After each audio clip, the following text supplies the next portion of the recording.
ជំរាបសួរពុកម៉ែបងប្អូនទាំងអស់គ្នានេះអីវ៉ាន់យើងចេញទៅទៀតហើយកាត់យប់តែម្ដងជាមួយនឹងឈុតបោះដុំហើយនឹងអីវ៉ាន់លក់រាយពុកម៉ែបងប្អូនទាំងអស់គ្នានេះយើងថតពេលយប់ម៉ោងប្រហែលជា6 7ប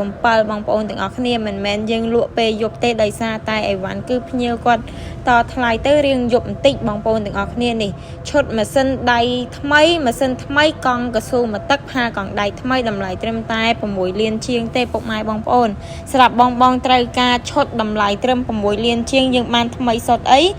បងយកឈុតនេះគឺចំណេញមែនតែនបងទាំងអស់គ្នាតន់យើងមានប្រូម៉ូសិនតម្លៃពិសេសមានផាលមានកង់ដៃមួយឈុតតែម្ដងនេះបងនេះយើងលើករៀបចំឲ្យគាត់ផាលថ្មីកង់ដៃថ្មីកង់កស៊ូមកទឹកម៉ាស៊ីន15កន្លះបងប្អូនម៉ាស៊ីនថ្មីកេះជាមួយនឹងដៃថ្មីដូចគ្នាដៃយ៉ាន់ម៉ាបងប្អូនទាំងអស់គ្នានេះសម្រាប់ពុកម៉ែបងប្អូនមានតម្រូវការឈុតថ្មីបងទាំងអស់គ្នាអាចយកឈុតនេះបាន